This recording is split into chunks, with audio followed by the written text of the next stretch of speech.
What is a hero?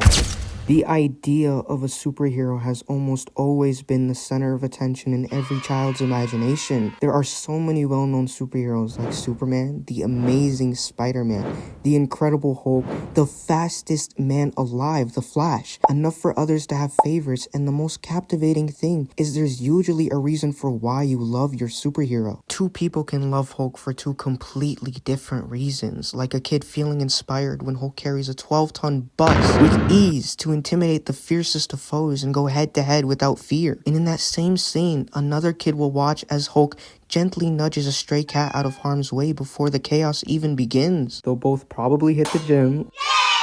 One growing strong enough to protect those around them, another growing in order to be taken seriously enough by those around. How incredibly extraordinary is that? Two paths, one hero, one moment, infinite meanings. That's the real power of a superhero, of finding who you are. Superheroes can be mirrors. They reflect back the things we need most: courage, kindness, purpose, or even a way to dream.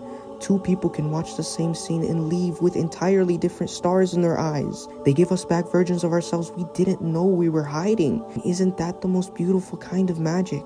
People will say they like a superhero just because of its cool powers, or they love the scenery and their backstory. Ever since I was a kid, my favorite superhero has been Captain America, and I couldn't explain why. He doesn't exactly have the coolest superpowers, and I'm not even American. I was born in Egypt. History, especially anything set in the 1950s, usually sends me straight to sleep, and yet I loved him. He's not Superman with his perfect hair and X-ray vision and floating confidence, and if Superman felt too powerful, I could have chosen Spider-Man. Sweet, awkward, funny, rooftop climbing Spider-Man.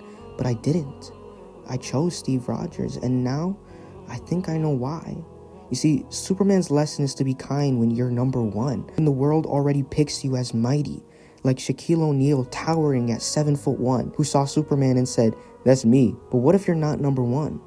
What about the rest of us? What about those who are sick or small or overlooked but still try, but still need to save others? Steve Rogers had asthma, multiple illnesses, a painful upbringing, and still he volunteered. He chose to fight, not for glory, not for revenge, but because it was the right thing to do. With great power comes great responsibility, sure, but what happens when you have great responsibility and no power? That is what Captain America represents to me. He's not the strongest or the fastest or the smartest Avenger. He's basically just a man with good intentions and special steroids. But he's always the one standing with the people. A situation where you are sore and sick and held hostage with an elderly individual and another that just went out of surgery and a child. It's up to you, despite your illness, to find and help those around. To be a hero. To be the kind of soul to run towards the fire instead of away from it. It's a marvel, isn't it? Not just the leaping off buildings or defying gravity kind, but the quiet sort too. The ones who carry sadness in their pockets and still choose to be kind. The ones who fight invisible battles with nothing but trembling hands and a stubborn heart. There's something enchantingly noble about a person who believes, truly believes, that doing the right thing still matters. Even when no one claps, even when no one sees. Sometimes I think superheroes are just fairy tales we tell ourselves when the world feels too heavy to hold. Like if we just imagine hard enough, maybe we can spin webs or fly or lift impossible burdens. In fact, maybe we already do. Dude, you don't have to know who you are because you are everything. Think about it, dude. Simply a combination of everything you love, have ever loved, and will come to love. You're born an empty jewelry box and now you're a collector. You'll find pieces of yourself along the way. You'll lose them just as quickly, but you don't have to know who you are, just what you're not. For me, knowing what I don't want to be is so much more simpler than knowing who I do want to be.